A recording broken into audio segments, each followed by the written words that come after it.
The case is now being recorded. Hear ye, hear ye, hear ye. All persons having anything to do before the Honorable, the Justices of the Massachusetts Appeals Court, now sitting at diverse locations within and for the Commonwealth. Draw near and give your attention, and you shall be heard. God save the Commonwealth of Massachusetts.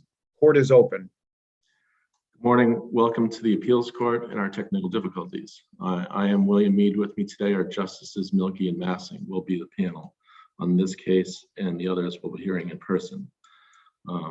If we lose connection for some reason, we will do our best to reestablish that connection, and then we'll lose any time with our argument. This first case is, as you know, it's partially impounded, so don't use any names. In that case is 21P785 Commonwealth versus LEBARON. Mr. Gauthier. Yes, good morning, Your Honor, and good morning to the panel. For the record, my name is Attorney Edward Gauthier, and I'm arguing today on behalf of the defendant, appellant Robert LEBARON. Mr. LEBARON was convicted of indecent assault and battery on a person under the age of 14. He raises one issue and one issue only, and that goes to the sufficiency of the evidence that was introduced through the testimony of the victim's father at the bench trial. And I'd like to jump to case law. Between the Commonwealth and defense, we cite about a dozen cases, all from this court, that deal with sufficiency of the evidence in indecent assault and battery. And I would point out that none of those cases are on point. None of them actually address, not a single one of them actually address an indecent assault and battery on a person at the age of 3, which is our victim, by a person who is a putative caretaker. What about Cologne? So Cologne involves a 57-year-old man and a 13-year-old girl. And the Commonwealth cites to that because it talks about the ear being an area that is private. But the facts of that case are very different. These were distant relatives at a barbecue. He got her alone. He grabbed her, held her to his chest, licked in and around her ear for what she said felt like forever. And then when a family member came by, he pushed her away and walked away, clearly evincing that he had consciousness of guilt, that he knew what he was doing was wrong. Wasn't it important that we held in Cologne that putting one's tongue in another person's ear it qualifies for indecent conduct? It says the case for Cologne is in the context of the facts of the case. It says in context, it was fundamentally offensive and immodest and improper because of its sexual overtones. And in that case, there is no doubt that there were sexual overtones. You had a 57-year-old man again and a teenage girl. He was making lewd gestures towards her during the barbecue. He clearly evinced a sexual motivation. Well, what if we include in context that the defendant has repeatedly groped the nonverbal 3-year-old special needs child's behind? Well, I think we have to look at the touching in context. And in context, we have the victim's father. He's the only eyewitness in this case. And his testimony was that it was essentially a pat on the butt. And we will concede. Mr. Gauthier, you understand how Lattimore works, right? Of course. That's not in the light most favorable to the Commonwealth, is it now? Well, the evidence in the light most favorable to the Commonwealth is that there was a touching of the butt at the descriptive term is grope, which is well understood to be an indecent touching. The descriptive word was grope. However, in the context of the touching, we have to recall that the victim's father described it as harmless and playful. So a grope is one way he described it. He described it as a harmless and playful touching, that it never crossed his mind that the conduct was wrong. And then he found out that my client is a registered sex offender. Judge Sullivan was entitled to credit all, some, or none of the testimony, right? Of course, the fact finder can. So Judge Sullivan was entitled to discount anything that detracted from the verb grope, as far as indecency is concerned. Well, Generally, yes, a judge or any fact finder can weigh credibility and can assess the words, but when the bulk of a witness's testimony detracts from a single word. So if the Commonwealth is hinging on a single word that was uttered during the course of testimony and everything else the witness says detracts from that word, then that's not very, I understand the Lattimore standard. We look at the evidence in the light most favorable to the Commonwealth, drawing all inferences in their favor. But I don't know if we can really justify a conviction under the facts of this case because of the uttering of a single word. Contradictions in testimony are always sorted out by fact finders. Of course they are. But if you look at the standards, so we've got the model jury instruction, and the focus, of course, is on social behavioral expectations and manners and what is fundamentally offensive to contemporary moral values. And we just don't have, if we look at all the cases from the Commonwealth, we just don't have any cases, quite frankly, that address this situation. Well, counsel, can I ask a question? You said about 2 minutes ago that there were no sexual overtones here.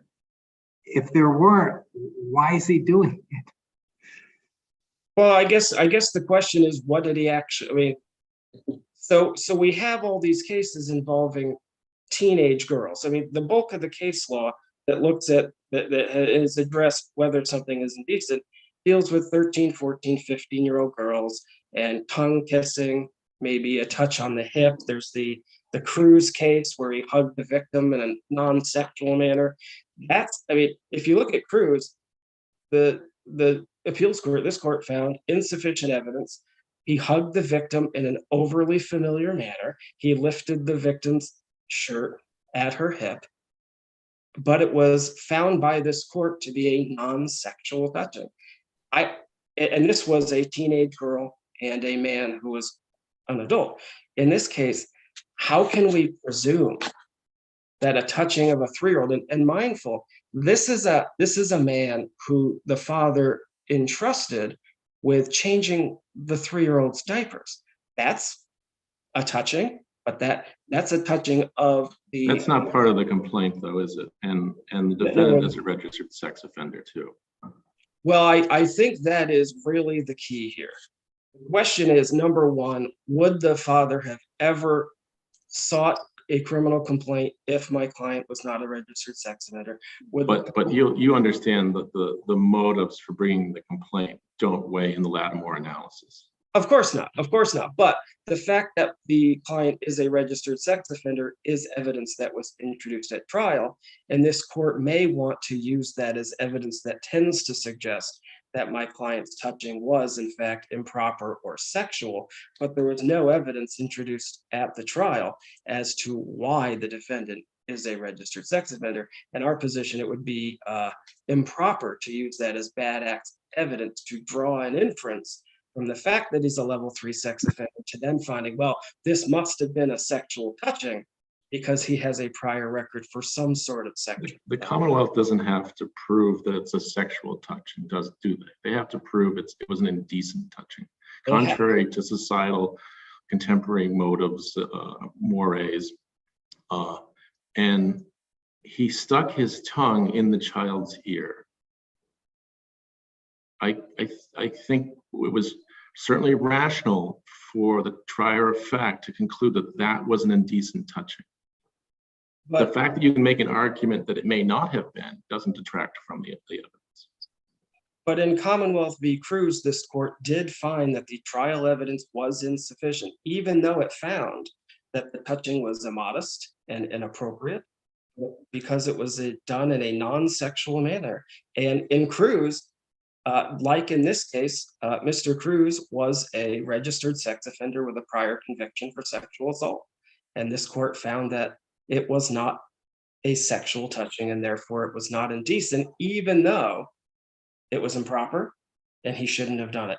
And this case is very much a parallel.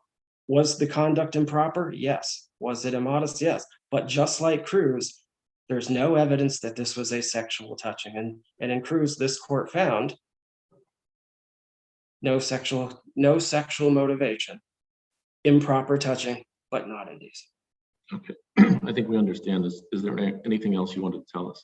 No, Your Honor, if the court has no further questions, the defendant would rest on his written. Thank you. Ms. Anderson. Good morning, Your Honors. Audrey Anderson for the Commonwealth. If it pleases the court, Commonwealth's evidence was sufficient to support the defendant's conviction of indecent assault and battery against a child under the age of 14. Where the victim's father saw the defendant grope his child's buttocks on several occasions after being told not to do it. And the defendant stuck his tongue in the child's ear. It was up to the fact finder to determine if the touching was indecent. The test for indecent assault and battery is an objective one that is bound by contemporary moral values. The measure of indecency is common understanding in practices. Here, the Commonwealth presented sufficient evidence that the defendant indecently assaulted Calvin. David saw the defendant grope his child's buttocks on 3 or 4 occasions and told the defendant they did not know him well enough for him to be getting that close to his child. This behavior happened by the defendant multiple times, showing that the defendant could not keep his hands off of Calvin and hinting at a sexual obsession with the child. The defendant also told David that he loved Calvin. David said, "We don't know you like that." The defendant said that he understood. The defendant was fully aware that David did not find his behavior acceptable.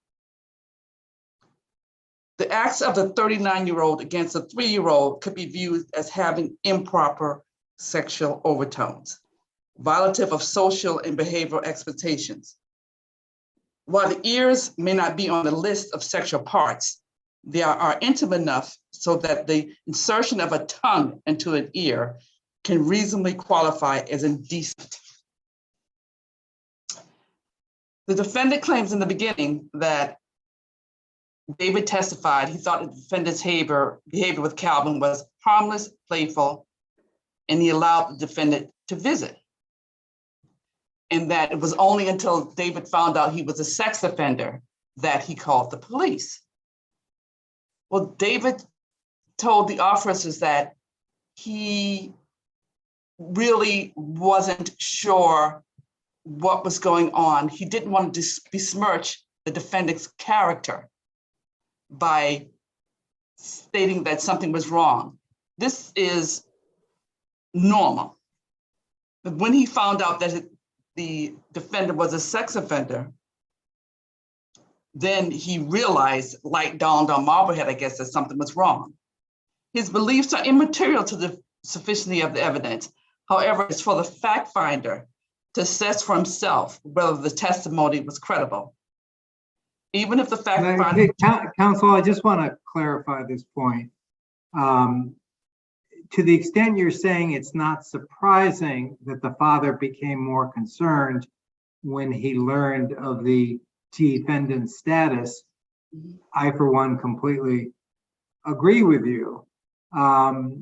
But you aren't suggesting, are you, that in analyzing the sufficiency of whether this conduct was indecent, we can take into account his status as a sex offender? No, that wasn't brought up at trial. That wasn't into evidence. There was a motion where those prior bad acts couldn't be brought up. Just the behavior. I'm not talking about the prior bad acts. I'm talking about his status as a level 3 sex offender. No, I'm not saying that. What I'm saying is just the behavior itself. The defendant had a niece and nephew that he was in charge of. So David felt more comfortable with him being with his children because he had responsibility for other children. But when his friend, when he found out the defendant stuck his tongue in his son's ear, he was going to take care of himself physically. But then he decided, no, not to do that, because if he went to jail, he'd have no one to take care of his 2 special needs children. So does that answer your question, Your Honor? I'm not sure. Yes, it does. Thank you. Okay, are there any other questions regarding this? Nope, seeing none, nope. Thank you, Your Honor. Commonwealth respectfully requests that the defendant's convictions be affirmed. Okay, thank you both. We'll take this under